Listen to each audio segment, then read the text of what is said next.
Hallo und willkommen. Schön, dass du heute hier bist. Diese Zeit gehört dir, deinen Gedanken und deinem Deutsch. Du musst jetzt nichts beweisen. Du musst keine Prüfung machen. Du musst keine schwierigen Regeln lernen. Du darfst einfach zuhören. Vielleicht liegst du schon im Bett. Vielleicht sitzt du auf einem Sofa. Vielleicht bist du müde nach einem langen Tag. Das ist alles in Ordnung. Mach es dir bequem. Atme ruhig ein. Atme langsam wieder aus. Lass deine Schultern locker. Lass den Tag ein wenig leiser werden. Heute hören wir Deutsch auf eine ruhige Art. Die Sprache darf einfach zu dir kommen. Du wirst kurze Sätze hören. Du wirst bekannte Wörter hören. Manche Wörter kommen noch einmal. Und noch einmal.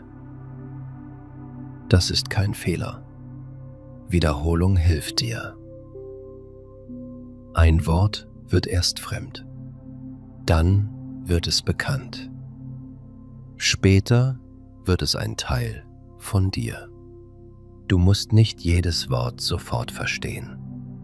Du musst nicht jedes Wort behalten. Dein Kopf hört zu. Dein Gefühl hört auch zu. Wenn deine Gedanken kurz weggehen, ist das nicht schlimm. Wenn du müde wirst, ist das gut. Wenn du einschläfst, darfst du schlafen. Die Sprache bleibt ruhig bei dir. Heute sprechen wir über ein großes und gleichzeitig sehr persönliches Thema. Wir sprechen über Träume. Nicht nur über die Bilder in der Nacht. Wir sprechen über Wünsche für das Leben. Wir sprechen über Hoffnung. Wir sprechen über Ziele. Wir sprechen über die Frage, was ist dein Traum? Vielleicht kennst du deine Antwort schon. Vielleicht hast du viele Antworten. Vielleicht weißt du es noch nicht. Auch das ist in Ordnung. Du brauchst heute keine perfekte Antwort. Du darfst nur zuhören, nachdenken und fühlen. Das Wort Traum hat zwei Bedeutungen. In der Nacht schläfst du. Dann siehst du manchmal Bilder. Du bist an einem fremden Ort. Du fliegst vielleicht über eine Stadt. Du sprichst mit Menschen, die du lange nicht gesehen hast. Das ist ein Traum in der Nacht. Am Morgen sagst du, ich hatte einen schönen Traum. Oder du sagst, ich hatte einen komischen Traum. Manchmal erinnerst du dich. Manchmal vergisst du alles sehr schnell. Aber ein Traum kann auch ein großer Wunsch sein. Du möchtest etwas in deinem Leben erleben. Du möchtest etwas lernen. Du möchtest an einem bestimmten Ort wohnen. Du möchtest einen Beruf haben, den du liebst. Du möchtest eine Familie gründen. Du möchtest frei sein. Du möchtest anderen Menschen helfen. Dann sagst du, das ist mein Traum. Mein Traum ist es, Ärztin zu werden. Mein Traum ist es, die Welt zu sehen. Mein Traum ist ein kleines Haus am Meer. Mein Traum ist ein ruhiges Leben. Traum. Ein starkes Wort. Ein weiches Wort. Ein Wort mit viel Hoffnung. Was ist dein Traum? Hör die Frage noch einmal. Was ist dein Traum? Du musst nicht laut antworten. Du kannst die Frage nur in deinem Kopf hören. Vielleicht kommt sofort ein Bild. Vielleicht siehst du ein Haus. Vielleicht siehst du eine Stadt. Vielleicht siehst du dich selbst in einem neuen Beruf. Vielleicht siehst du deine Familie. Vielleicht siehst du nur Licht und Ruhe. Vielleicht kommt noch kein Bild. Dann bleib einfach ruhig. Manchmal braucht eine Antwort Zeit. Ein Traum muss nicht groß sein. Viele Menschen denken, ein echter Traum muss besonders sein. Ich muss berühmt werden. Ich muss reich werden. Ich muss eine große Firma haben. Aber das stimmt nicht. Ein Traum kann sehr einfach sein. Vielleicht möchtest du jeden Morgen ohne Angst aufwachen. Vielleicht möchtest du genug Zeit für deine Kinder haben. Vielleicht möchtest du gesund sein. Vielleicht möchtest du in einer freundlichen Wohnung leben. Vielleicht möchtest du Deutsch sprechen und dich sicher fühlen. Ein kleiner Traum kann für dein Herz sehr groß sein. Als Kind haben viele Menschen andere Träume. Ein Kind sieht einen Feuerwehrmann und sagt, ich möchte Feuerwehrmann werden. Ein Kind sieht ein Flugzeug und sagt, ich möchte Pilotin werden. Ein Kind liebt Tiere und sagt, ich möchte Tierarzt werden. Ein anderes Kind malt jeden Tag und sagt, ich möchte Künstlerin sein. Kinder fragen nicht immer, ist das realistisch? Ist das sicher? Verdiene ich genug Geld? Sie sehen etwas, sie fühlen Freude und sie träumen. Vielleicht hattest du als Kind auch einen Traum. Erinnerst du dich? Was wolltest du werden? Vielleicht wolltest du Sänger sein. Vielleicht wolltest du Fußball spielen. Vielleicht wolltest du in einem großen Krankenhaus arbeiten. Vielleicht wolltest du ein eigenes Geschäft haben. Vielleicht wolltest du nur erwachsen sein. Kinder denken oft, wenn ich erwachsen bin, kann ich alles machen. Später sehen wir, dass das Leben nicht immer so einfach ist. Aber der alte Traum sagt manchmal noch leise Hallo. Stell dir ein kleines Mädchen vor. Sie heißt Anna. Anna ist 8 Jahre alt. Sie lebt mit ihrer Mutter, ihrem Vater und ihrem kleinen Bruder in einer kleinen Stadt. Jeden Morgen geht Anna zur Schule. Ihre Lehrerin heißt Frau Berger. Frau Berger ist ruhig und freundlich. Sie erklärt langsam. Wenn ein Kind etwas nicht versteht, wird sie nicht böse. Sie erklärt es noch einmal. Anna mag das. Eines Tages fragt Frau Berger die Klasse, was möchtet ihr später werden? Die Kinder heben die Hände. Paul möchte Polizist werden. Mia möchte Tiere pflegen. Leon möchte Fußballspieler werden. Anna wartet. Dann hebt auch sie die Hand. Sie sagt, ich möchte Lehrerin werden. Habe. Frau Berger lächelt. Warum möchtest du Lehrerin werden? Fragt sie.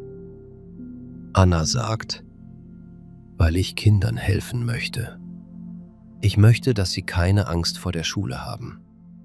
Dieser Satz bleibt lange in Annas Kopf. Ich möchte Kindern helfen. Das ist ihr Traum. Am Nachmittag spielt sie Schule mit ihrem Bruder. Sie schreibt einfache Wörter auf Papier. Sie sagt, das ist ein A. Das ist ein B. Ihr Bruder lacht und läuft weg. Anna lacht auch. Ihr Traum ist noch klein. Er ist wie ein Samen in der Erde. Man sieht noch keinen Baum. Aber der Samen ist da. Viele Jahre später ist Anna nicht mehr 8. Sie ist 17. Die Schule ist schwerer. Sie hat viele Hausaufgaben. Manchmal bekommt sie schlechte Noten. Manchmal denkt sie, vielleicht bin ich nicht gut genug. Vielleicht kann ich keine Lehrerin werden. Ihre Freunde haben andere Pläne. Eine Freundin möchte schnell Geld verdienen. Ein Freund möchte reisen. Anna ist unsicher. Unsicher bedeutet, du weißt nicht genau, was richtig ist. Du hast Fragen. Du zweifelst. Zweifel sind Gedanken wie, kann ich das? Bin ich gut genug? Ist mein Traum richtig? Jeder Mensch hat Zweifel. Auch starke Menschen. Auch kluge Menschen. Zweifel bedeuten nicht, dass dein Traum falsch ist. Zweifel bedeuten nur, dass dir etwas wichtig ist. Anna spricht mit Frau Berger. Ihre alte Lehrerin arbeitet noch immer an der Schule. Anna sagt, ich wollte immer Lehrerin werden. Aber jetzt habe ich Angst. Frau Berger hört zu. Dann sagt sie, Angst ist normal. Du musst heute noch nicht alles können. Du musst nur den nächsten Schritt sehen. Der nächste Schritt ist klein. Mach deinen Schulabschluss. Informiere dich über das Studium. Sprich mit Menschen. Dann kommt der nächste Schritt. Der nächste Schritt. Das ist ein wichtiger Ausdruck. Ein Traum ist oft weit weg. Wenn du nur auf das Ende schaust, wirkt der Weg sehr lang. Du siehst einen großen Berg. Du denkst, ich kann diesen Berg nicht schaffen. Aber du musst nicht sofort oben sein. Du musst nur einen Schritt machen. Dann noch einen. Und später noch einen. Ein Schritt ist klein. Viele kleine Schritte werden ein Weg. Anna macht ihren Schulabschluss. Danach beginnt sie ein Studium.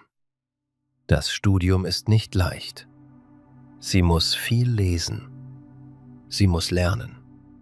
Sie arbeitet am Wochenende in einem Café. Manchmal ist sie müde. Manchmal möchte sie aufgeben. Aufgeben bedeutet, du willst nicht mehr weitermachen. Du sagst, es ist zu schwer. Ich höre auf.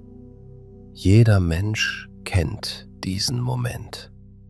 Aber Anna erinnert sich an den Satz aus ihrer Kindheit. Ich möchte Kindern helfen. Dieser Satz gibt ihr Kraft. Kraft bedeutet Energie. Kraft hilft dir, weiterzugehen. Kraft kommt manchmal aus dem Körper. Du kannst laufen, tragen und arbeiten. Aber Kraft kommt auch aus dem Herzen. Du hast einen Grund. Du weißt, warum du etwas machst. Dieses Warum ist wichtig. Nach einigen Jahren steht Anna zum ersten Mal vor einer eigenen Klasse. Vor ihr sitzen 20 Kinder. Einige Kinder sind neugierig. Einige sind laut. Ein Kind sieht traurig aus. Anna ist nervös. Ihre Hände sind kalt.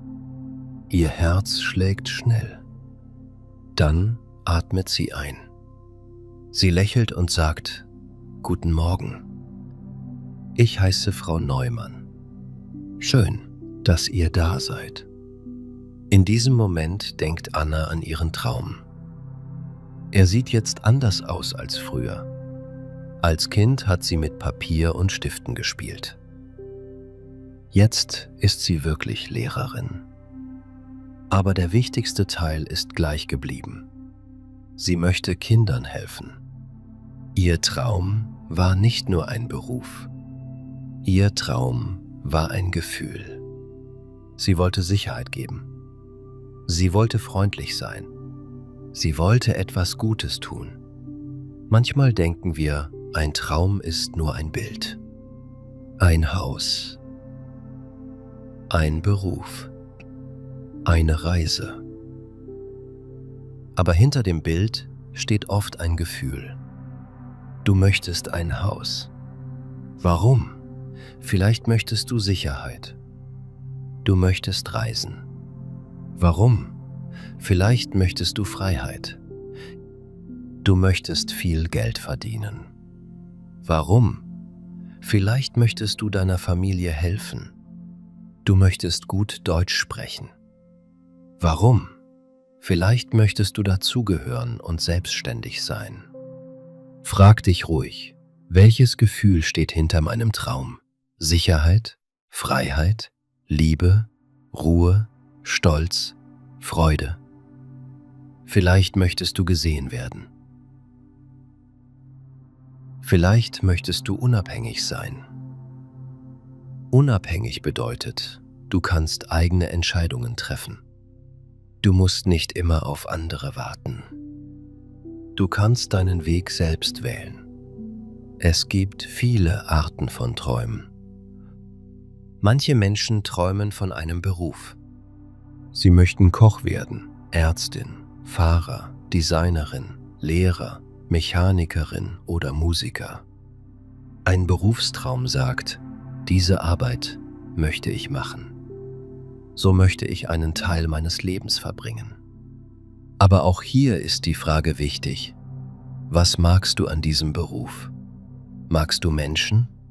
Magst du Technik? Magst du Ruhe? Magst du Bewegung?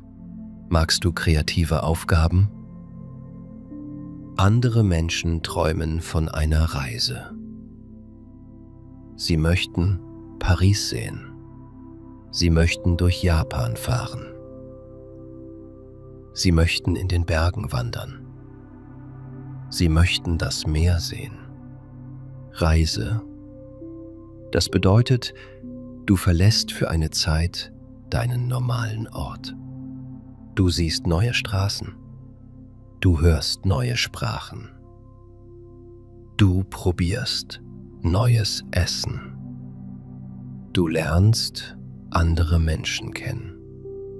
Eine Reise kann kurz sein. Eine Reise kann lang sein. Manchmal verändert eine Reise deinen Blick auf das Leben. Vielleicht ist dein Traum eine Reise nach Deutschland. Du möchtest Berlin sehen. Du möchtest in Hamburg am Wasser spazieren. Du möchtest München besuchen. Du möchtest einen Weihnachtsmarkt erleben. Du möchtest in einem deutschen Café sitzen und ohne Angst bestellen. Du sagst, einen Kaffee, bitte. Dann verstehst du die Antwort. Du lächelst. Für andere ist das ein kleiner Moment. Für dich kann es ein großer Traum sein. Manche Menschen träumen von Liebe und Familie. Sie möchten einen Partner finden. Sie möchten heiraten. Sie möchten Kinder haben. Sie möchten ein warmes Zuhause bauen. Zuhause ist nicht nur eine Wohnung.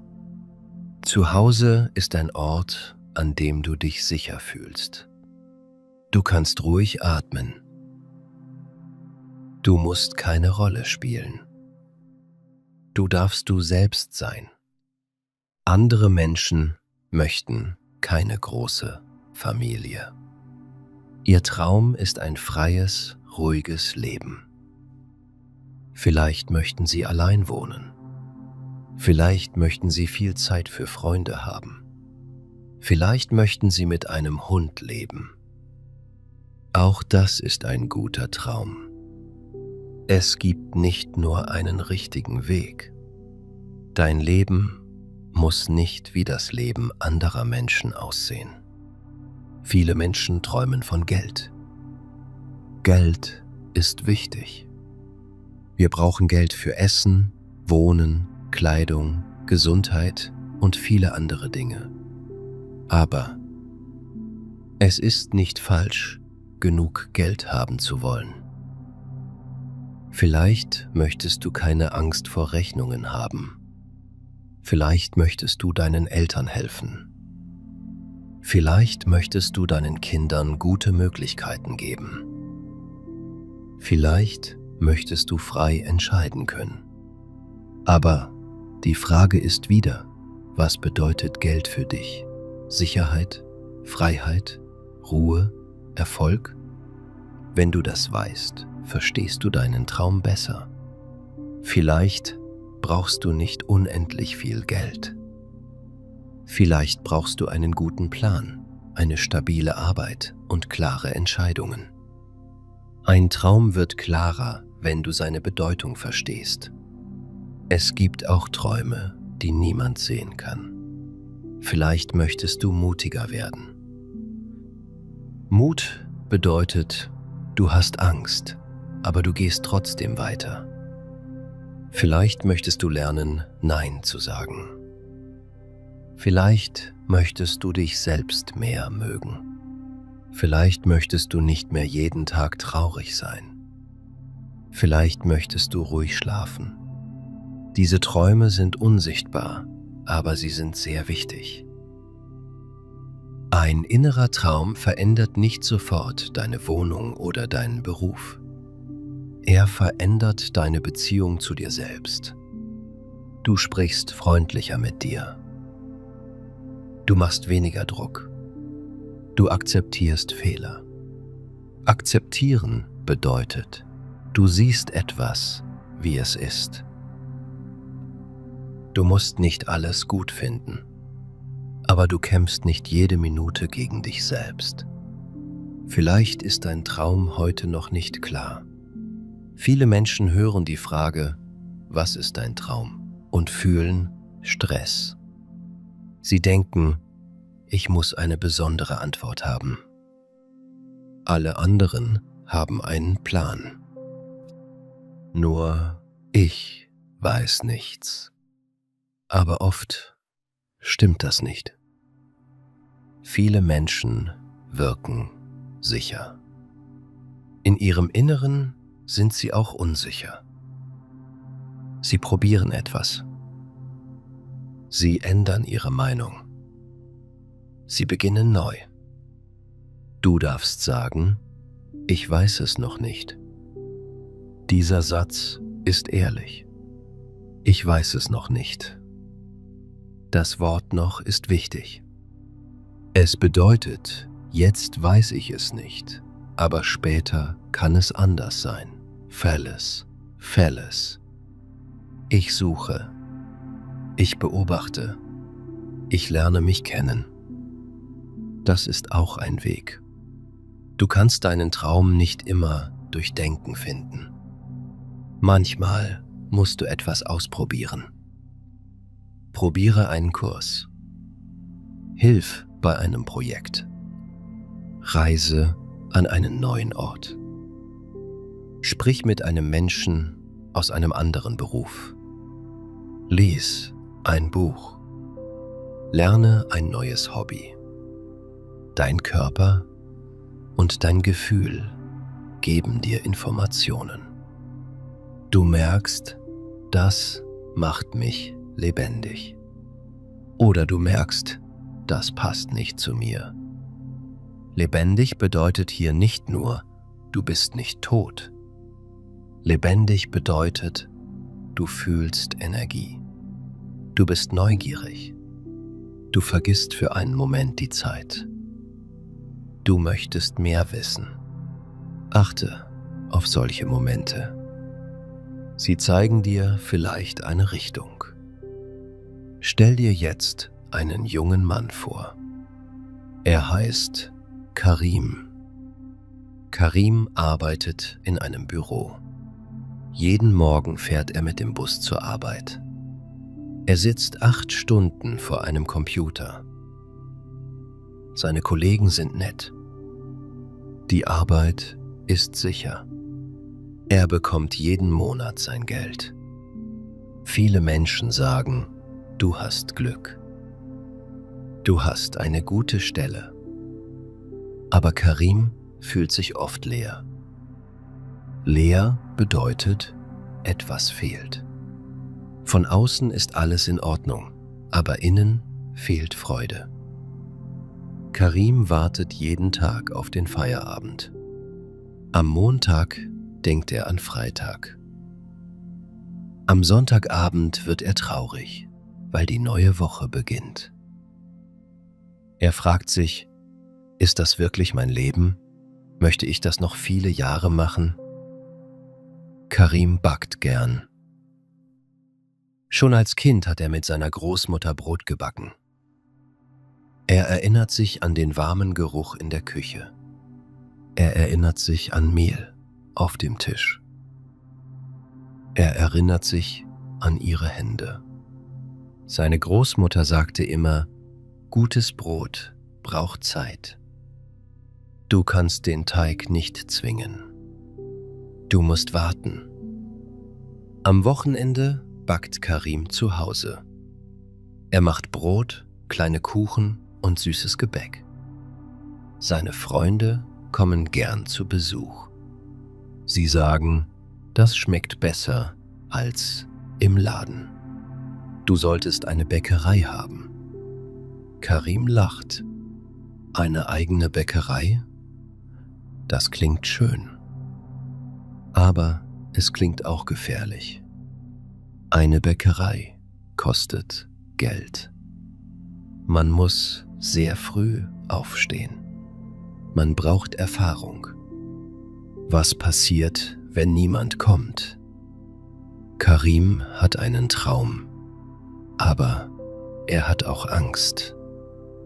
Traum und Angst stehen manchmal nebeneinander.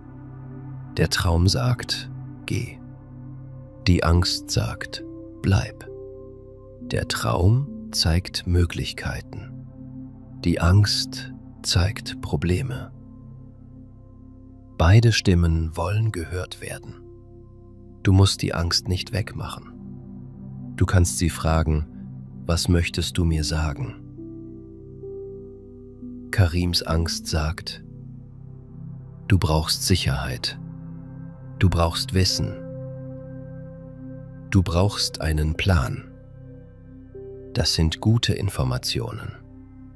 Angst ist nicht immer ein Feind. Manchmal zeigt sie dir, was du vorbereiten musst. Karim kündigt nicht sofort seine Arbeit. Kündigen bedeutet, du beendest deine Arbeit bei einer Firma. Er bleibt zuerst im Büro. Aber er beginnt einen Abendkurs.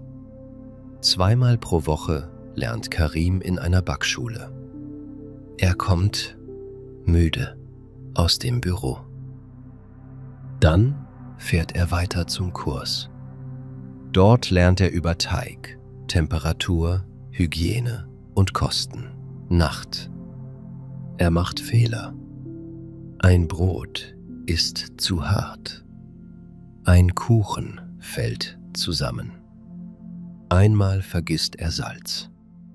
Alle lachen freundlich. Karim lernt, Fehler sind nicht das Ende. Fehler sind Informationen. Ein Fehler sagt, so funktioniert es noch nicht. Probiere etwas anderes. Viele Menschen haben Angst vor Fehlern. Sie denken, wenn ich einen Fehler mache, bin ich schlecht. Aber ein Fehler ist eine Handlung, nicht deine ganze Person. Du hast etwas falsch gemacht. Du bist nicht falsch. Nach einem Jahr verkauft Karim am Samstag Brot auf einem kleinen Markt. Er hat keinen großen Laden. Er hat nur einen Tisch, eine weiße Decke und 5 Sorten Brot. Am ersten Morgen ist er sehr nervös. Er denkt, Vielleicht kauft niemand etwas. Dann kommt eine ältere Frau. Sie nimmt ein Brot in die Hand und fragt, ist das mit Nüssen? Karim sagt, ja, mit Walnüssen. Die Frau kauft 2 Brote. Karim freut sich. Nicht nur wegen des Geldes. Jemand wählt sein Brot. Jemand nimmt etwas mit, das er mit seinen Händen gemacht hat. Am Ende des Tages sind fast alle Brote verkauft. Karim ist müde, aber glücklich. Diese Müdigkeit fühlt sich anders an als die Müdigkeit nach dem Büro. Sie hat Sinn. Sinn bedeutet, etwas ist wichtig für dich. Du weißt, warum du es machst. Arbeit mit Sinn kann auch schwer sein. Ein Traum macht nicht jeden Tag leicht. Karim muss sehr früh aufstehen. Er muss rechnen. Er muss sauber machen.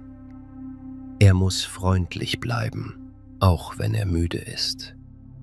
Aber er fühlt, das ist mein Weg. Später arbeitet Karim nur noch 4 Tage im Büro. Einen Tag backt er. Am Wochenende verkauft er. Nach 2 weiteren Jahren eröffnet er eine kleine Bäckerei. Sie ist nicht groß. Sie hat 4 Tische. An der Wand hängt ein Foto seiner Großmutter. Unter dem Foto steht ein Satz: Gutes Brot braucht Zeit. Auch Träume brauchen Zeit. Dieser Satz ist einfach, aber wichtig. Ein Traum ist kein Knopf. Du drückst nicht heute und morgen ist alles da. Ein Traum ist eher wie Brot. Du brauchst gute Zutaten. Du brauchst Arbeit. Du brauchst Geduld. Manchmal musst du warten. Manchmal musst du neu beginnen. Geduld bedeutet, du kannst warten, ohne sofort aufzugeben. Geduld ist nicht passiv. Du sitzt nicht nur da. Du arbeitest weiter, aber du akzeptierst, dass manches Zeit braucht. Eine Sprache braucht Zeit. Ein Studium braucht Zeit. Vertrauen braucht Zeit. Heilung braucht Zeit. Ein neues Leben braucht Zeit. Vielleicht vergleichst du dich oft mit anderen. Du siehst im Internet Menschen mit schönen Wohnungen, guten Berufen und vielen Reisen. Du denkst, sie sind schon dort. Ich bin noch am Anfang.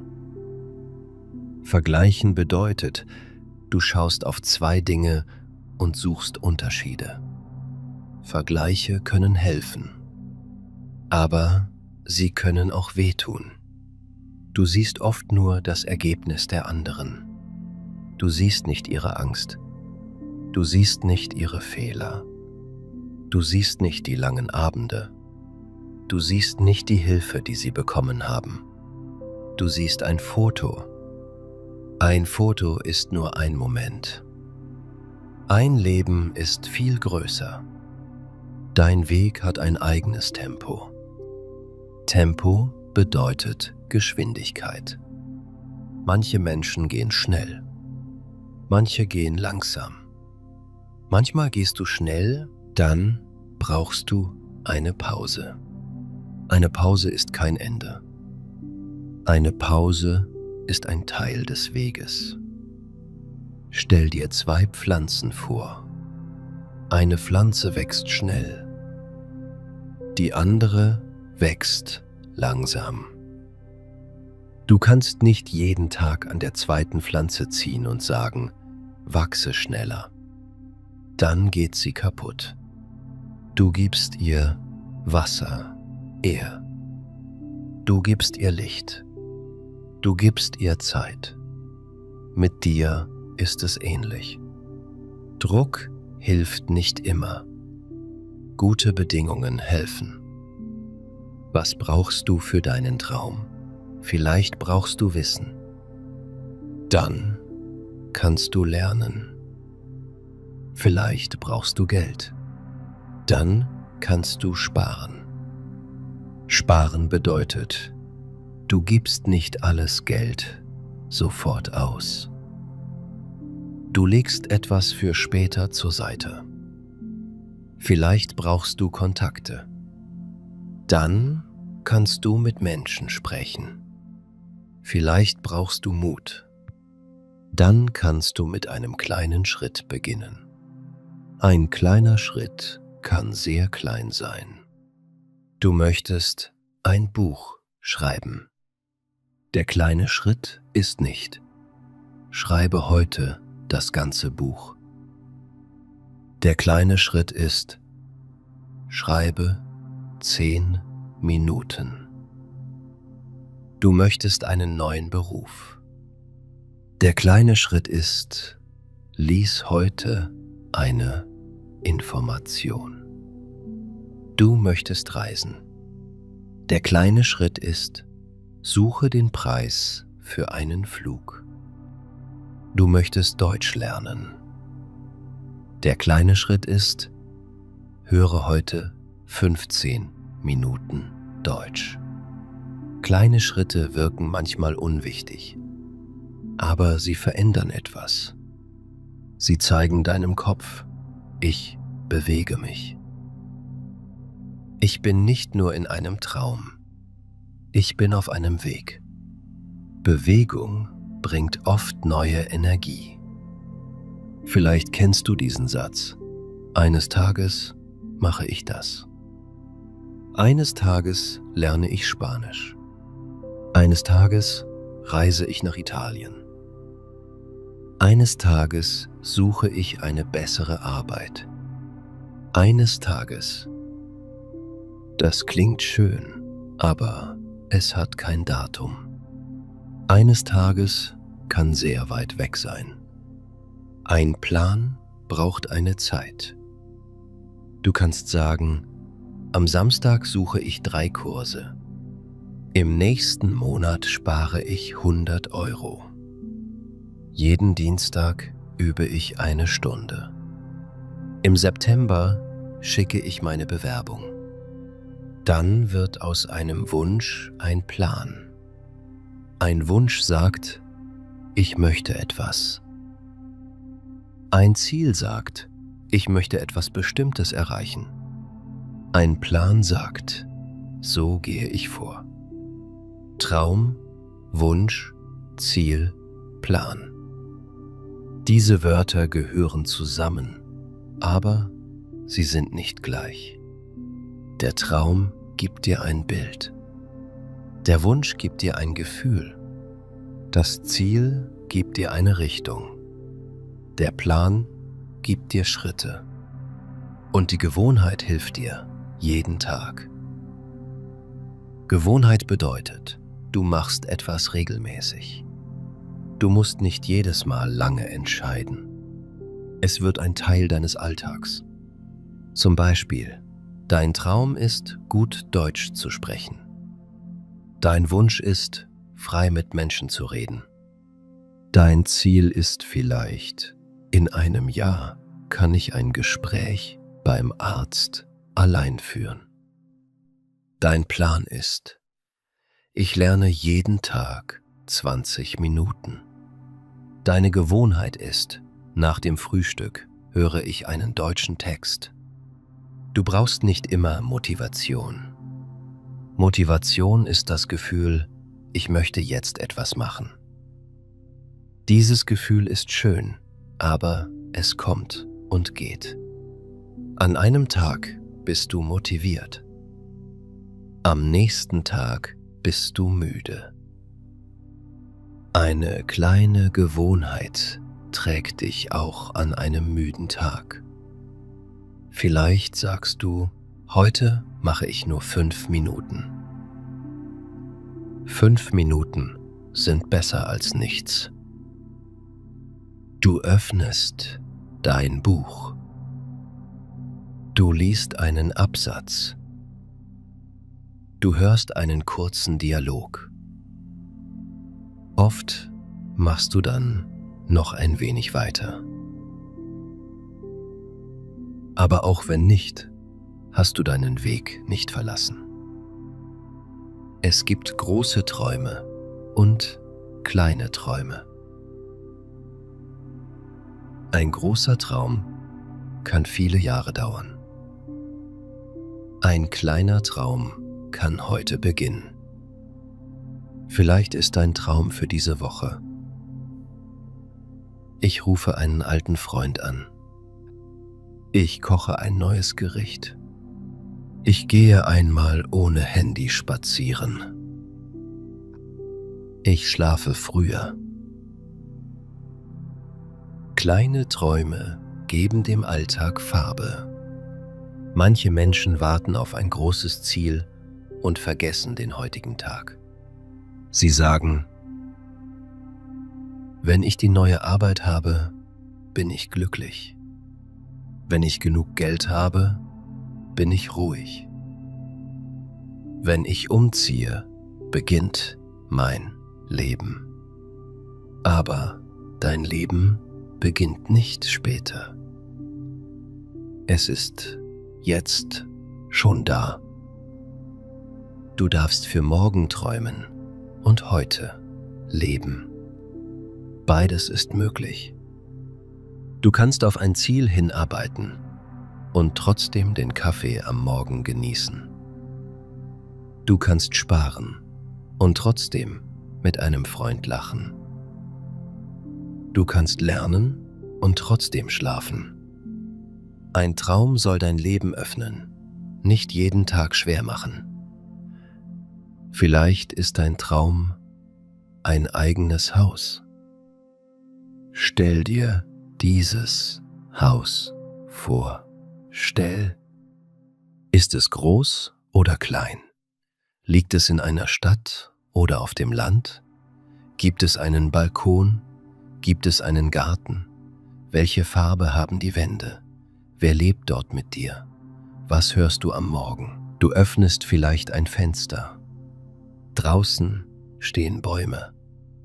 Du hörst Vögel. In der Küche steht ein runder Tisch. Auf dem Tisch liegt Brot. Die Sonne kommt durch das Fenster. Du fühlst Ruhe. Vielleicht ist genau diese Ruhe der wichtigste Teil deines Traums. Jetzt frage dich: Kann ich ein kleines Stück von diesem Gefühl heute haben? Vielleicht hast du noch kein eigenes Haus, aber du kannst eine Ecke in deiner Wohnung ruhig machen. Du kannst einen Tisch aufräumen. Du kannst eine Pflanze kaufen. Du kannst morgens das Fenster öffnen. Du kannst das Gefühl des Traums in einer kleinen Form heute erleben. Das ist eine schöne Idee. Warte nicht auf das ganze Bild. Suche ein kleines Stück davon. Wenn dein Traum Freiheit ist, plane einen freien Nachmittag. Traum. Wenn dein Traum Kreativität ist, male heute 10 Minuten. Wenn dein Traum Nähe ist, schreibe einem Menschen eine ehrliche Nachricht. Wenn dein Traum Gesundheit ist, trinke ein Glas Wasser und geh eine kleine Runde. Natürlich kann ein Glas Wasser nicht alle Probleme lösen. Ein Spaziergang macht nicht sofort ein neues Leben. Aber kleine Handlungen sagen: Mein Traum ist wichtig. Ich kümmere mich um ihn. Ich kümmere mich um mich. Sich kümmern bedeutet, du gibst Aufmerksamkeit, Zeit und Schutz. Eltern kümmern sich um Kinder. Ein Arzt kümmert sich um Patienten. Du kannst dich auch um deinen Traum kümmern. Du kannst ihn ernst nehmen, ohne dich unter Druck zu setzen. Vielleicht erzählen andere Menschen dir, dass dein Traum unmöglich ist. Unmöglich bedeutet, es kann nicht passieren. Manchmal haben sie recht mit einem Teil. Vielleicht fehlt Geld. Vielleicht fehlt Zeit. Vielleicht gibt es ein echtes Problem. Aber manchmal sprechen sie nur aus ihrer eigenen Angst. Ein Mensch sagt, das ist zu schwer. Aber vielleicht meint er, für mich wäre das zu schwer. Ein Mensch sagt, das lohnt sich nicht. Aber vielleicht meint er, das ist nicht mein Wunsch. Du darfst zuhören. Du darfst Informationen prüfen. Aber am Ende musst du dein eigenes Leben leben. Trotzdem ist es gut, nicht jeden Rat sofort wegzuschieben. Rat bedeutet, jemand gibt dir eine Idee oder eine Warnung. Ein guter Rat hilft dir, klarer zu sehen. Ein schlechter Rat macht dich nur klein. Frage dich, kennt diese Person das Thema? Möchte sie mir helfen? Gibt sie konkrete Gründe? Oder sagt sie nur Nein? Suche Menschen, die ehrlich und freundlich sind. Ehrlich bedeutet, sie sagen nicht nur, was du hören möchtest. Freundlich bedeutet, sie respektieren dich. Ein guter Mensch kann sagen, dein Traum ist schön, aber du brauchst mehr Vorbereitung. Das ist keine Ablehnung. Das kann Unterstützung sein. Unterstützung bedeutet, jemand hilft dir. Hilfe kann praktisch sein. Jemand zeigt dir eine Bewerbung. Jemand passt auf dein Kind auf. Jemand leiht dir ein Buch. Hilfe kann auch emotional sein. Jemand hört zu. Jemand sagt, ich glaube an dich. Jemand erinnert dich an deine Kraft. Du musst nicht alles allein schaffen. Viele Träume werden zusammen möglich. Eine Familie baut gemeinsam ein Zuhause. Ein Team gründet eine Firma. Freunde lernen zusammen. Ein Lehrer zeigt einen Weg. Ein Kollege gibt einen Kontakt. Hilfe anzunehmen ist keine Schwäche. Schwäche bedeutet nicht, dass du schlecht bist. Jeder Mensch hat Grenzen. Grenze bedeutet, bis hierhin kann ich jetzt gehen. Ich brauche Pause. Ich brauche Hilfe. Ich brauche mehr Wissen. Grenzen zu kennen ist oft klug. Vielleicht ist dein Traum gerade sehr weit weg, weil dein Leben schwer ist. Du hast vielleicht finanzielle Sorgen. Du bist krank. Du kümmerst dich um andere. Du bist in einem neuen Land. Du verstehst die Sprache noch nicht gut. Dann ist dein nächster Schritt vielleicht nicht groß. Vielleicht ist dein Traum heute nur, ich möchte diesen Monat gut schaffen. Das ist genug. Du musst nicht immer an 10 Jahre denken. Manchmal ist ein Tag schon eine große Aufgabe. Dann darf dein Traum Ruhe sein. Du darfst sagen, heute möchte ich freundlich zu mir sein. Heute möchte ich essen, trinken und schlafen. Heute möchte ich durchhalten. Durchhalten bedeutet, du bleibst, obwohl es schwer ist. Aber durchhalten bedeutet nicht, dass du nie Hilfe suchst. Es bedeutet auch nicht, dass du jeden Schmerz akzeptieren musst. Manchmal ist der mutige Schritt, eine Situation zu verlassen. Manchmal ist der mutige Schritt, zum Arzt zu gehen. Manchmal ist der mutige Schritt, mit jemandem zu sprechen. Ein Traum von einem besseren Leben beginnt manchmal mit einem Nein. Nein zu einer Arbeit, die dich krank macht. Nein zu einem Menschen, der dich nicht respektiert. Nein zu einer Gewohnheit, die dir schadet. Nein ist ein kurzes Wort. Aber ein ehrliches Nein kann Platz für ein neues Ja machen. Ja zur Ruhe. Ja zu lernen.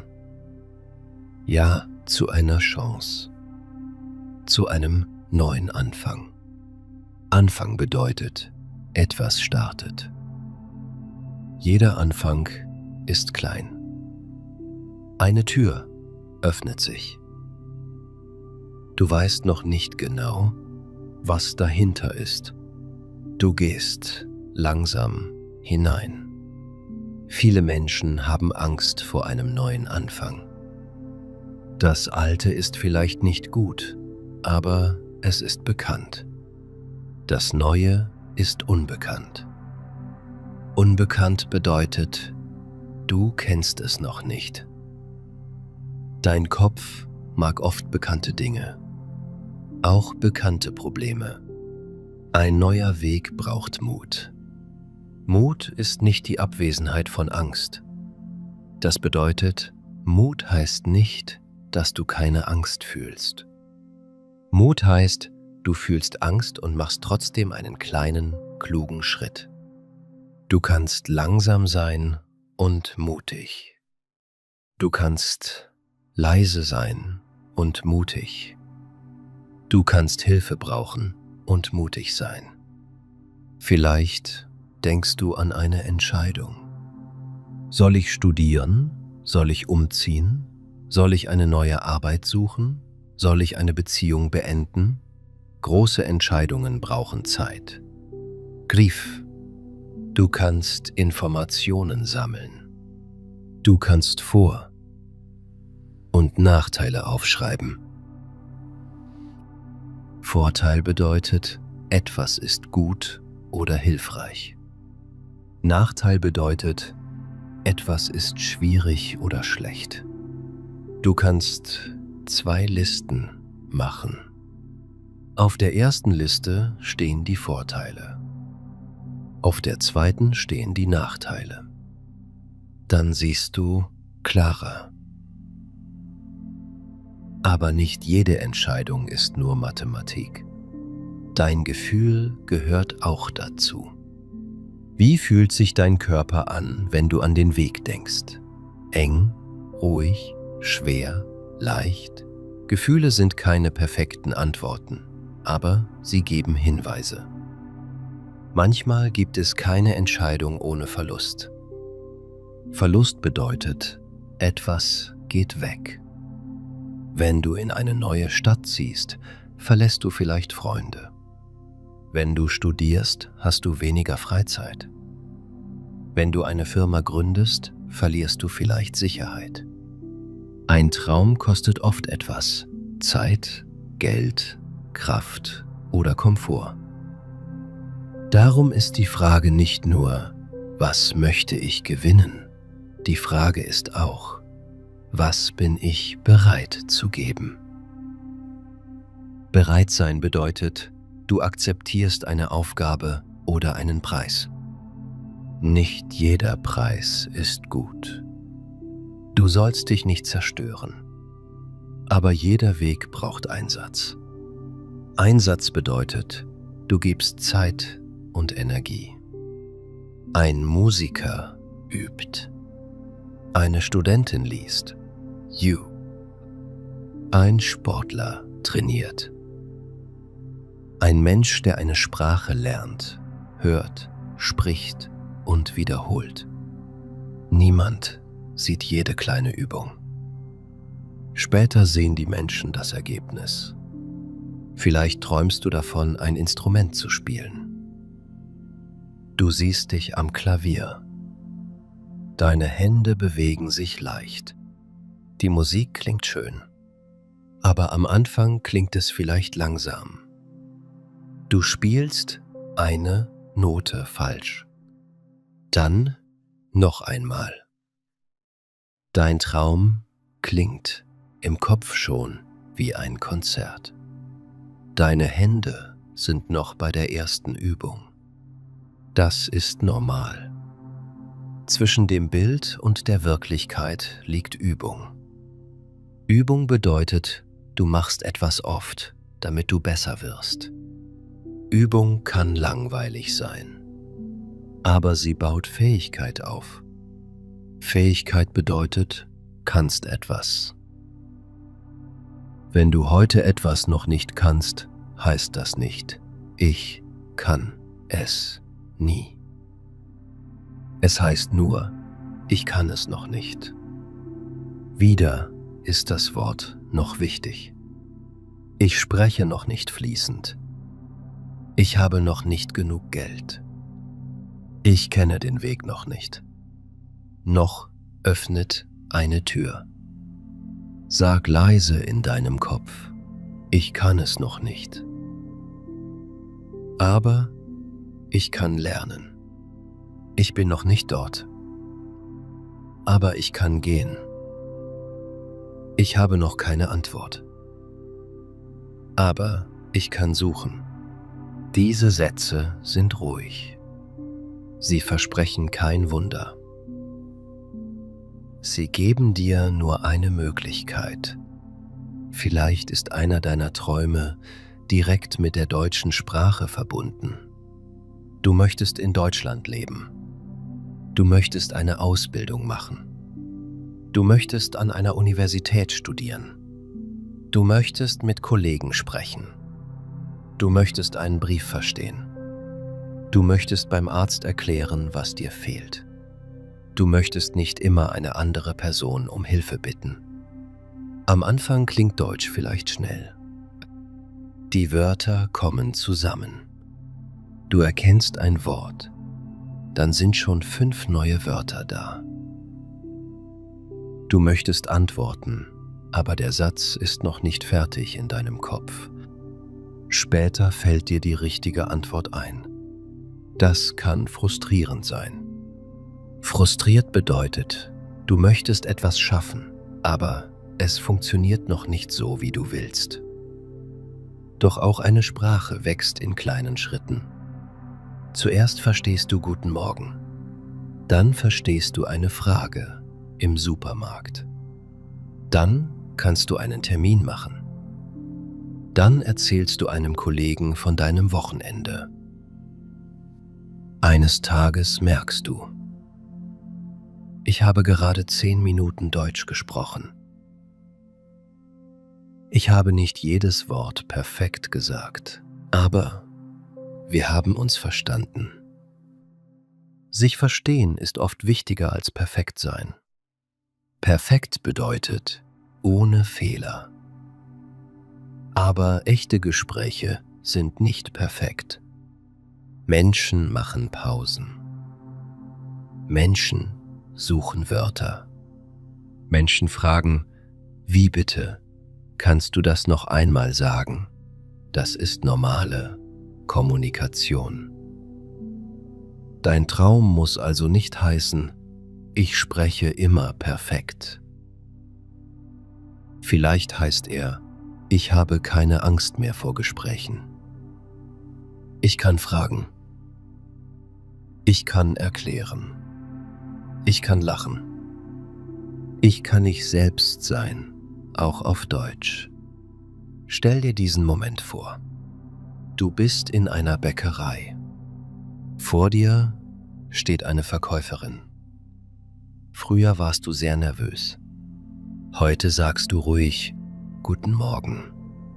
Ich hätte gern 2 Brötchen und ein Stück Apfelkuchen. Die Verkäuferin fragt, sonst noch etwas? Du verstehst. Du sagst, nein, danke. Das ist alles. Du bezahlst und gehst hinaus. Vielleicht denkt niemand auf der Straße, dass gerade etwas Besonderes passiert ist. Aber Du weißt es. Du erinnerst dich an den ersten Tag. Damals konntest du fast nichts sagen. Jetzt hast du den Alltag selbst geschafft. Dein Traum besteht aus solchen Momenten. Feiere kleine Erfolge. Feiern bedeutet nicht immer eine große Party. Du kannst kurz stehen bleiben und sagen, das habe ich geschafft. Erfolg bedeutet, etwas ist gelungen. Ein kleiner Erfolg gibt dir Vertrauen. Vertrauen bedeutet, du glaubst mehr an dich und an deinen Weg. Du kannst ein Traumheft haben. Ein Heft ist ein kleines Buch zum Schreiben. Auf die erste Seite schreibst du, was ist mein Traum? Dann schreibst du frei. Du musst keine schönen Sätze machen. Du kannst Wörter schreiben. Hier. Ruhe. Familie. Meer. Deutsch. Eigene Arbeit. Gesundheit. Freiheit. Auf die nächste Seite schreibst du, warum ist dieser Traum wichtig? Dann schreibst du deine Gründe. Auf eine weitere Seite schreibst du, was ist mein nächster kleiner Schritt? Nicht 10 Schritte, nur der nächste. Wenn du ihn gemacht hast, schreibst du einen neuen. Du kannst auch Bilder sammeln. Ein Bild von einer Stadt. Ein Bild von einem Beruf. Ein Bild von einem ruhigen Zimmer. Bilder helfen manchen Menschen. Andere Menschen brauchen keine Bilder. Sie brauchen Gespräche. Wieder andere brauchen Zahlen und klare Pläne. Finde eine Form, die zu dir passt. Jetzt hören wir ein kleines Gespräch. 2 Freunde sitzen in einem Park. Sie heißen Elena und David. Es ist ein warmer Nachmittag. Die Sonne scheint. Kinder spielen. Elena trinkt Wasser. David hat einen Kaffee. David fragt, Elena, was ist eigentlich dein Traum? Elena lacht. Sie sagt, das ist eine große Frage. David sagt, ja, aber du musst keine perfekte Antwort geben. Elena denkt kurz nach. Dann sagt sie, früher wollte ich immer in einer großen Firma arbeiten. Ich wollte ein wichtiges Büro und viel Geld. Jetzt bin ich nicht mehr sicher. David fragt, warum nicht? Elena antwortet, ich habe 3 Jahre in einer großen Firma gearbeitet. Das Geld war gut, aber ich hatte kaum Zeit. Ich war immer müde. Jetzt denke ich, mein Traum ist vielleicht ein ruhigeres Leben. David sagt, wie sieht ein ruhigeres Leben für dich aus? Elena schaut auf die Bäume. Sie sagt, ich möchte weniger Stunden arbeiten. Ich möchte am Abend noch Energie haben. Ich möchte meine Mutter öfter besuchen. Und ich möchte wieder malen. David fragt, möchtest du Künstlerin werden? Elena schüttelt den Kopf. Nein, vielleicht nicht. Ich muss nicht mit meinen Bildern Geld verdienen. Ich möchte nur wieder etwas machen, das mir Freude gibt. David nickt. Das klingt doch wie ein echter Traum. Elena lächelt. Und was ist dein Traum? David sagt, ich möchte ein kleines Restaurant eröffnen. Elena ist überrascht. Wirklich? Du arbeitest doch als Fahrer. Ja, sagt David, aber ich koche sehr gern. Mein Vater hatte früher ein Restaurant. Ich habe als Kind oft geholfen. Elena fragt, warum machst du es nicht? David antwortet, ich habe Angst. Ich brauche Geld.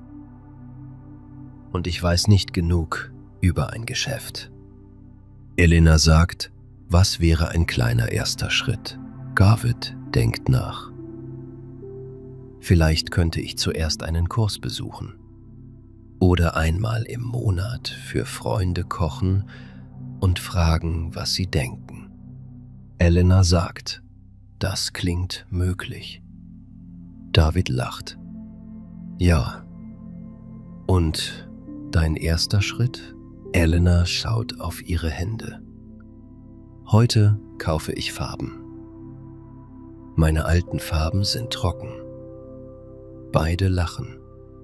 Die Träume sind noch nicht fertig. Das Restaurant ist noch nicht da.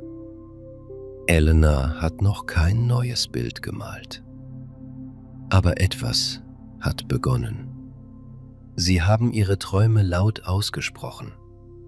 Aussprechen bedeutet, du sagst einen Gedanken laut. Ein Traum im Kopf kann sehr weich und unklar sein. Wenn du ihn aussprichst, hörst du ihn anders. Du kannst ihn prüfen. Du kannst merken, das fühlt sich richtig an. Oder nein, das war nur eine alte Idee. Träume dürfen sich verändern. Vielleicht war dein Traum mit 20 ein Leben in einer großen Stadt. Mit 30 möchtest du lieber Natur. Vielleicht wolltest du früher Karriere. Später ist Zeit mit deiner Familie wichtiger. Das bedeutet nicht, dass du versagt hast. Versagen bedeutet, ein Ziel nicht erreichen. Viele Menschen fühlen sich wie ein Versager, wenn sie einen alten Plan ändern. Aber Veränderung kann Entwicklung sein. Entwicklung bedeutet, du lernst, wächst und wirst anders. Du bist heute nicht genau die Person von früher. Ein alter Traum kann zu klein geworden sein.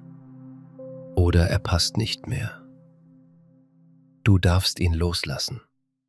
Loslassen bedeutet, du hältst etwas nicht mehr fest. Das kann traurig sein. Vielleicht hast du lange für etwas gearbeitet. Dann merkst du, ich möchte das nicht mehr. Nimm dir Zeit. Ein Ende braucht auch Respekt. Manche Träume erfüllen sich nicht. Erfüllen bedeutet, ein Wunsch wird Wirklichkeit. Nicht jeder Traum wird Wirklichkeit. Das ist eine schwere Wahrheit. Vielleicht fehlt eine Möglichkeit. Vielleicht verändert sich das Leben. Vielleicht kommt Krankheit. Vielleicht entscheidet ein anderer Mensch anders. Dann darfst du traurig sein. Trauer bedeutet, du hast etwas verloren. Ein nicht erfüllter Traum kann sich wie ein Verlust anfühlen. Menschen sagen manchmal zu schnell, denk positiv. Such einen neuen Traum. Aber zuerst braucht das Herz vielleicht Ruhe. Später kannst du fragen, welcher Teil meines Traums war am wichtigsten? Gibt es eine andere Form? Vielleicht kannst du nicht professionell Fußball spielen, aber du kannst Kinder trainieren. Vielleicht kannst du nicht dauerhaft am Meer leben, aber du kannst regelmäßig dorthin reisen. Vielleicht kannst du keinen eigenen großen Laden haben, aber du kannst online kleine Produkte verkaufen. Eine andere Form ist nicht immer schlechter. Sie ist nur anders. Das Leben folgt selten genau unserem ersten Bild. Oft entstehen Umwege. Ein Umweg ist ein Weg, der nicht direkt zum Ziel führt. Manchmal zeigt ein Umweg dir etwas Neues. Du lernst einen Menschen kennen. Du entdeckst eine Fähigkeit. Du verstehst dich selbst besser. Später sagst du vielleicht, dieser Weg war nicht mein Plan, aber er hat zu meinem Leben gehört. Jetzt denk wieder an dich. Nicht an Anna. Nicht an Karim. Nicht an Elena oder David. Denk an dein eigenes Leben. Was fehlt dir?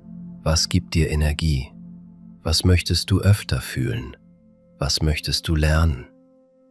Wem möchtest du helfen? Wo möchtest du aufwachen? Vielleicht kommen viele Antworten. Dann musst du nicht sofort eine wählen. Schreibe sie nebeneinander. Vielleicht gehören sie zusammen. Du möchtest reisen und Sprachen lernen. Du möchtest Menschen helfen und im Gesundheitsbereich arbeiten. Du möchtest Freiheit und eine eigene kleine Firma. Zwei Träume können Freunde sein. Manchmal stehen Träume auch im Konflikt. Konflikt bedeutet, zwei Wünsche passen nicht leicht zusammen. Du möchtest viel reisen, aber auch nah bei deiner Familie sein. Du möchtest Sicherheit, aber auch Freiheit. Du möchtest viel arbeiten und viel freie Zeit haben. Dann brauchst du keine perfekte Lösung. Du suchst ein Gleichgewicht. Gleichgewicht bedeutet, zwei Seiten bekommen genug Platz. Vielleicht reist du nicht das ganze Jahr, sondern zweimal. Vielleicht arbeitest du 4 Tage. Vielleicht wohnst du nicht direkt bei deiner Familie, aber auch nicht sehr weit weg. Leben ist oft eine gute Mischung, nicht eine perfekte Antwort. Achte auch darauf, ob ein Traum wirklich deiner ist. Manchmal übernehmen wir Träume von anderen. Die Eltern sagen, du musst einen sicheren Beruf haben. Freunde sagen, du musst viel reisen. Das Internet sagt, du musst erfolgreich, schön und produktiv sein. Produktiv bedeutet, du machst viel und erreichst viel. Aber was möchtest du, wenn niemand dich sieht? Was macht dir Freude? Wenn niemand dich lobt, was ist dir trotzdem wichtig? Lob bedeutet, jemand sagt etwas Positives über dich. Lob ist schön, aber ein Leben nur für Lob wird schnell leer. Ein eigener Traum fühlt sich oft ruhig an. Nicht immer laut und aufregend. Vielleicht denkst du daran und fühlst, ja, das bin ich. Es kann trotzdem Angst geben. Aber unter der Angst ist etwas Warmes. Du kannst dir jeden Monat eine Traumstunde geben. Eine Stunde ohne Handy, ohne Arbeit, ohne andere Aufgaben. Du setzt dich mit Papier hin. Du fragst, wie geht es mir? Bin ich noch auf meinem Weg? Was hat sich verändert? Was ist der nächste Schritt? Eine Stunde kann dir Klarheit geben. Klarheit bedeutet, du siehst besser, was wichtig ist. Klarheit kommt nicht immer sofort. Sie kommt oft durch Ruhe. Wenn alles laut ist, hörst du deine eigene Stimme schwer. Darum sind stille Momente wichtig. Vielleicht ist diese Zeit jetzt ein stiller Moment. Du hörst meine Stimme. Du atmest. Du musst gerade nichts entscheiden. Du darfst nur eine Möglichkeit fühlen. Dein Leben kann sich bewegen. Ein kleiner Schritt ist möglich. Stell dir vor, es ist ein Jahr später. Du wachst an einem normalen Morgen auf, nicht an einem perfekten Morgen. Draußen ist vielleicht Regen. Du bist vielleicht noch müde, aber etwas ist anders. Du hast ein Jahr lang kleine Schritte gemacht. Vielleicht verstehst du jetzt mehr Deutsch. Vielleicht hast du einen Kurs beendet. Vielleicht hast du Geld gespart. Vielleicht hast du 10 Bilder gemalt. Vielleicht hast du eine Bewerbung geschickt. Vielleicht hast du gelernt, öfter Nein zu sagen. Vielleicht bist du noch nicht am Ziel, aber du bist näher. Du gehst zum Fenster. Du öffnest es. Frische Luft kommt herein. Du denkst nicht, alles ist perfekt. Du denkst, ich habe mich nicht vergessen. Dieser Satz ist wichtig. Ich habe mich nicht vergessen. Ich habe meinen Wunsch ernst genommen. Viele Menschen vergessen sich im Alltag. Sie arbeiten, helfen, organisieren und reagieren. Tage werden zu Wochen. Wochen werden zu Jahren. Darum brauchst du manchmal eine kleine Erinnerung. Auch du hast Wünsche. Auch dein Leben braucht Platz. Platz bedeutet nicht nur Raum in einem Zimmer. Platz bedeutet auch Zeit und Aufmerksamkeit. Gib deinem Traum einen kleinen Platz im Kalender. 10 Minuten. 1 Stunde. Einen Termin. Was im Kalender steht, wird oft realer. Aber sei freundlich mit dir, wenn ein Plan nicht funktioniert. Vielleicht bist du krank. Vielleicht kommt eine wichtige Aufgabe. Vielleicht brauchst du Schlaf. Ein verpasster Tag zerstört deinen Weg nicht. Beginne am nächsten Tag neu. Neu beginnen ist eine wichtige Fähigkeit. Nicht perfekt bleiben. Neubeginn. Du hast eine Woche nicht gelernt? Beginne heute mit 5 Minuten. Du hast Geld ausgegeben, das du sparen wolltest? Schau ruhig auf deinen Plan und beginne neu. Du hast Angst bekommen? Atme und suche einen kleineren Schritt. Dein Weg muss nicht gerade sein. Er darf Kurven haben. Er darf Pausen haben. Er darf langsam sein. Wichtig ist nicht, dass du jeden Tag stark bist. Wichtig ist, dass du immer wieder Kontakt zu dir findest. Kontakt zu dir bedeutet, du hörst deine Gefühle. Du kennst deine Bedürfnisse. Bedürfnis bedeutet, etwas ist wichtig für dein Leben und dein Wohlbefinden. Schlaf ist ein Bedürfnis. Sicherheit ist ein Bedürfnis. Nähe kann ein Bedürfnis sein. Freiheit kann auch ein Bedürfnis sein. Ein Traum zeigt oft ein Bedürfnis. Wenn du das Bedürfnis kennst, kannst du besser handeln. Vielleicht ist das große Ziel noch weit, aber das Bedürfnis kann heute schon etwas bekommen. Jetzt darf alles wieder ruhiger werden. Die Fragen müssen nicht beantwortet sein. Lass sie einfach bei dir liegen. Was ist dein Traum? Was ist dir wichtig? Was ist dein nächster, kleiner Schritt? Atme langsam ein. Atme langsam aus. Stell dir deinen Traum nicht als schwere Aufgabe vor.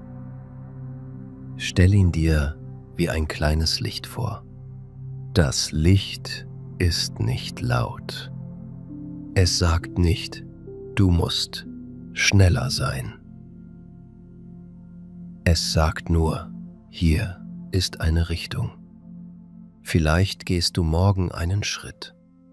Vielleicht schreibst du ein Wort auf. Vielleicht suchst du eine Information. Vielleicht sprichst du mit jemandem. Vielleicht ruhst du dich zuerst aus. Auch Ruhe kann Vorbereitung sein. Du bist nicht zu spät. Dein Tempo darf dein Tempo sein. Du musst nicht das Leben eines anderen leben. Du darfst lernen. Du darfst ändern.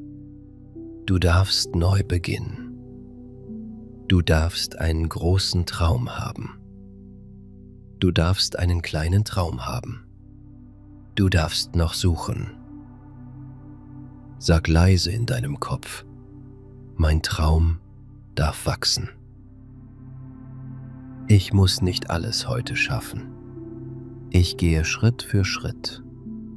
Ich darf Fehler machen. Ich darf Hilfe bekommen. Ich darf meinen Weg ändern. Ich darf hoffen. Hoffnung bedeutet, du glaubst, dass etwas Gutes möglich ist. Du weißt nicht genau, was kommt, aber du lässt die Tür offen. Hoffnung ist kein sicherer Plan. Hoffnung ist ein stilles Ja zum Morgen.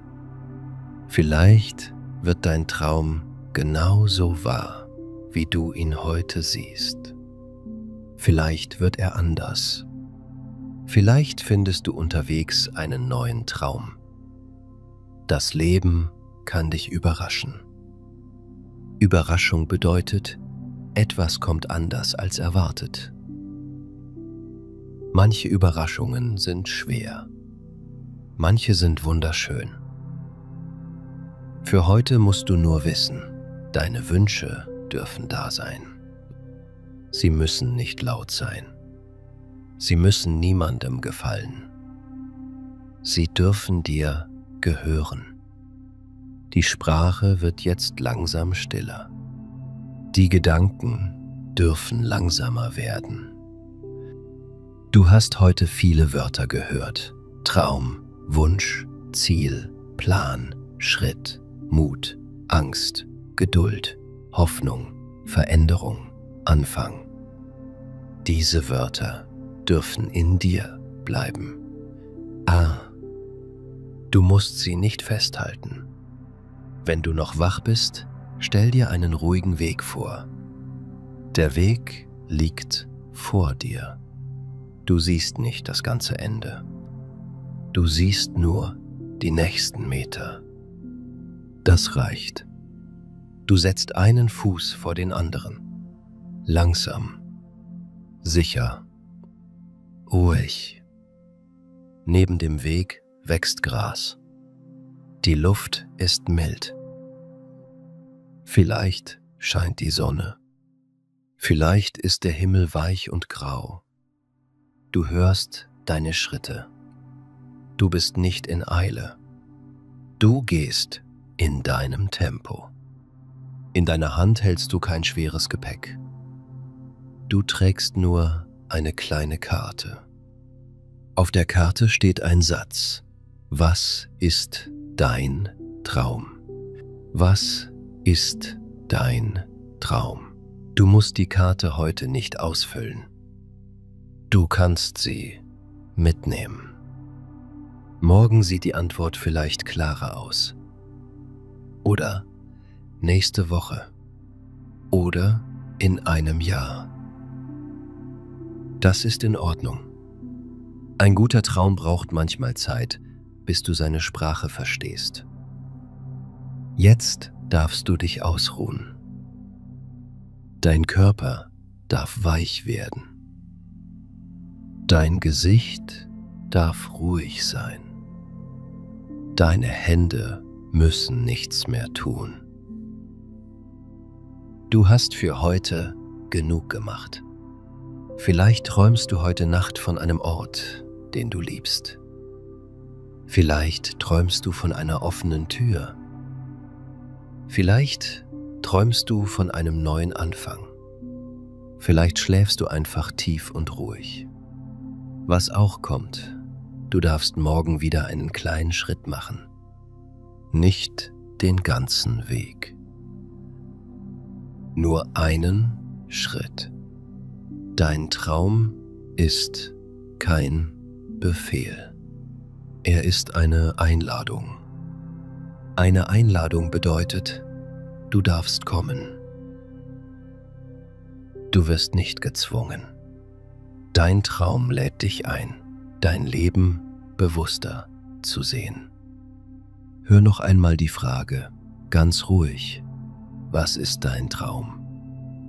Vielleicht antwortet dein Herz heute, vielleicht später. Beides ist gut. Atme ein, atme aus. Lass die Wörter leiser werden. Lass den Tag gehen. Bleib freundlich mit dir. Bleib geduldig mit deinem Weg. Gute Nacht. Schlaf ruhig. Und wenn du morgen aufwachst, erinnere dich an diesen einfachen Satz: Große Wege beginnen oft mit einem kleinen Schritt.